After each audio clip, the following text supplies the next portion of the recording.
Olson here. I'm so glad you could join me for another bake-along recipe. Oh, do you love lemon desserts as much as I do?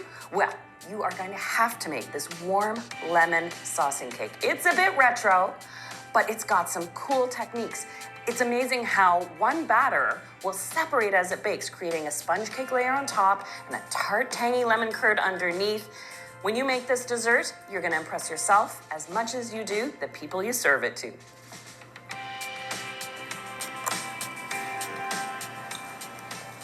The first step of this recipe is actually making a meringue, which is the last thing I fold into this lemon saucing cake. And the reason I do that is simply so I don't have to wash my bowl in between my steps. I've got my 3 egg whites in here. I've set aside a 1/4 cup, 50 grams of sugar. I'm gonna whip these until they're frothy, add the sugar, and then whip that meringue until it holds a medium peak when the beaters are lifted. Of course, you can do this with electric beaters.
Give these a little peek.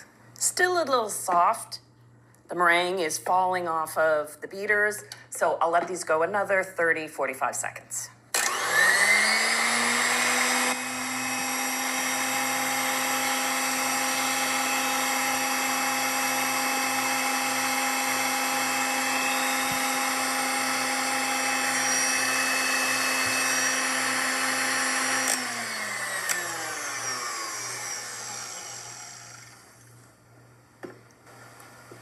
There we go, a nice medium peak.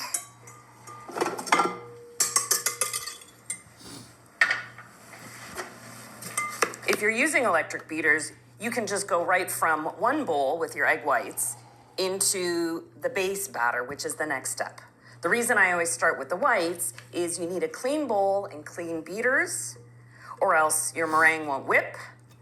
And the base, of course, starts with butter. So that's why the egg whites first, and I'll just set those aside. You don't have to bother washing this. And in goes my butter, the remaining sugar. And at the same time, I want to work in that lemon flavor. So whenever you've got granulated sugar, that friction of the sugar against the butter is going to draw out the oils and the zest. So this is a great time to add my lemon zest. And I want to make this a super lemony dessert. So I'm using the zest of 2 lemons. This really is a classic dessert, a bit retro. I've talked to lots of moms who tell me, oh my gosh, I made that years ago. It's the kind of recipe you would find in food magazines about 15, 20 years ago. But you know what? When it's a good recipe, it never goes out of style.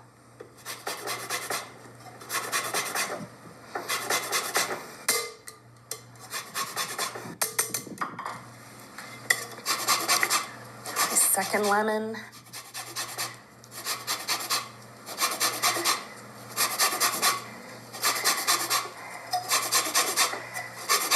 You know I love lemon desserts, so to me, any time of year is good for lemon, but in spring, there's just something perfect about a good lemon dessert. I'm just gonna move this out of the way.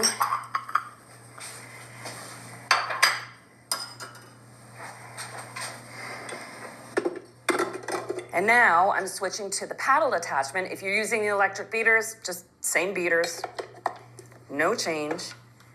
And now I'll mix this until the butter and sugar are well combined, but it won't be fluffy or creamy at this point.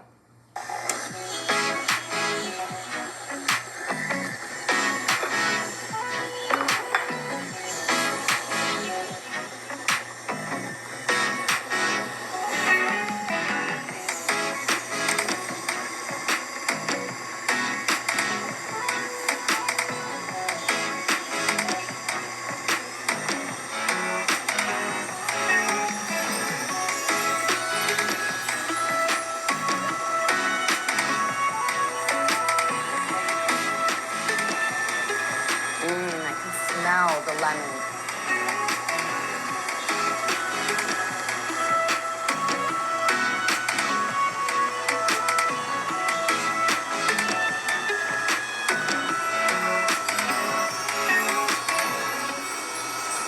Watch what cheese does to your gut health. Number 1, breathe. Fermented dairy products like cheese contain probiotics, but that's not. All right, just make sure I get into the bottom of the bowl. And now I'll add the reserved egg yolks from the whites.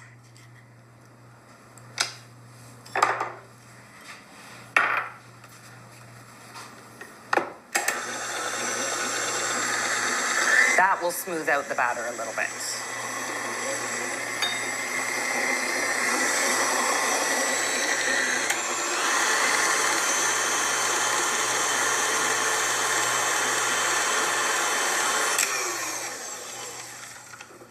Okay, now, next step, to sift in the dry ingredients.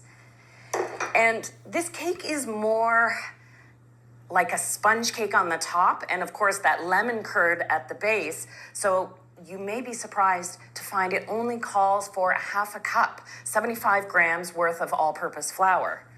And I'll sift that in, because it is a cake, so I like to sift. A little bit of salt, a little bit of baking powder. And this is gonna make a very dense, dry batter once I combine it. But don't worry, there's lots of liquid to come.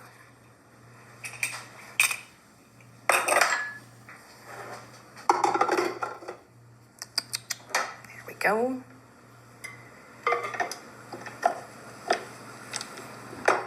So this part I mix on low speed.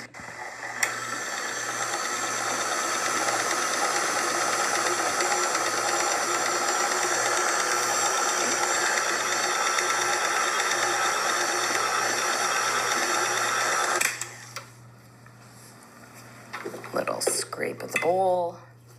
And you can see what a dense batter this is at this point. And it's all about to change.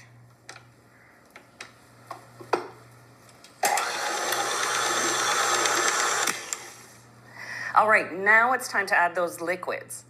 A large volume of milk, a large volume of lemon juice, because to get that tangy tart curd at the bottom of this cake, well, you need liquid and you need it to have that lemon tartness to it.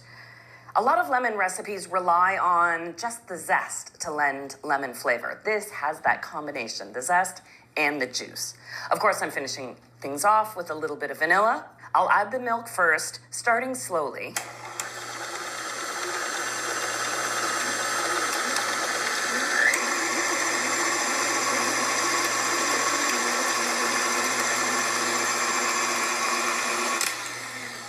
Before I add too much, just give the bowl another scrape. You'd think I was making a cheesecake here, all this bowl scraping.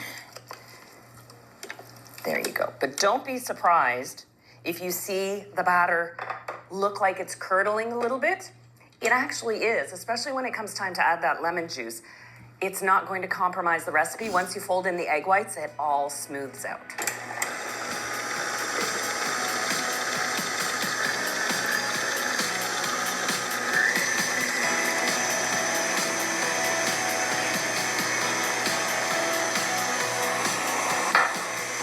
Now the lemon juice.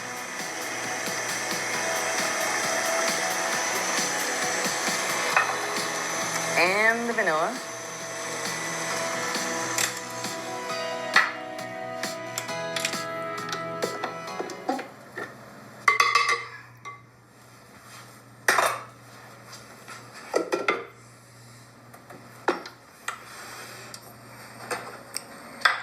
And this looks like you've done something wrong to the recipe. It is a sloppy, wet, liquidy mess, and that is exactly what it's supposed to be like.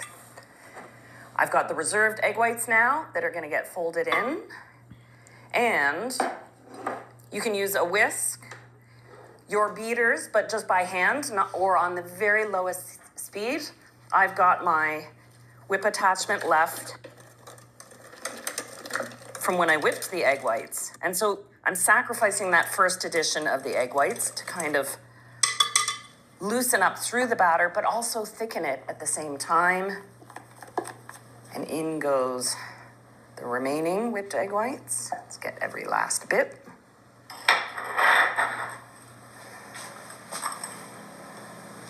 This is the reason why I canceled my doorbell camera subscription. This new subscription-free mini Wi-Fi camera delivers...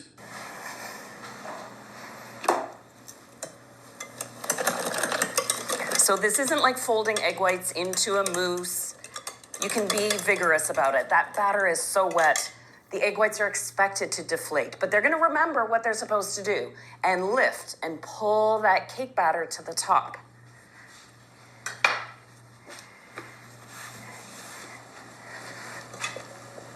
And there it is. So it's still very fluid, but you can feel it's got a little more structure to it. You can feel the volume in there from the whipped egg whites.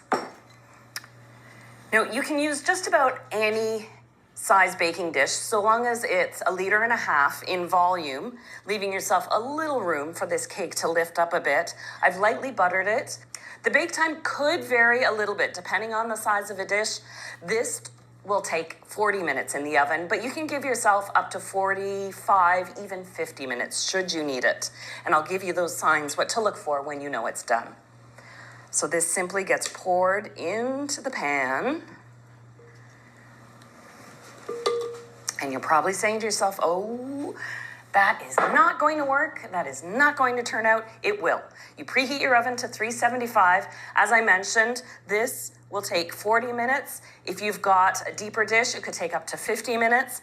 And you're looking for a rich golden brown top. The cake is visible, the sponge cake, and it will start cracking a little bit at the surface. That's how you know it's done all the way through, and you will see some bubbling around the edges because that's the lemon curd hiding underneath.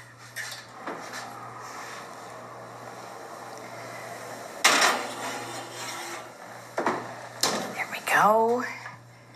And I have one already out of the oven. It is still warm.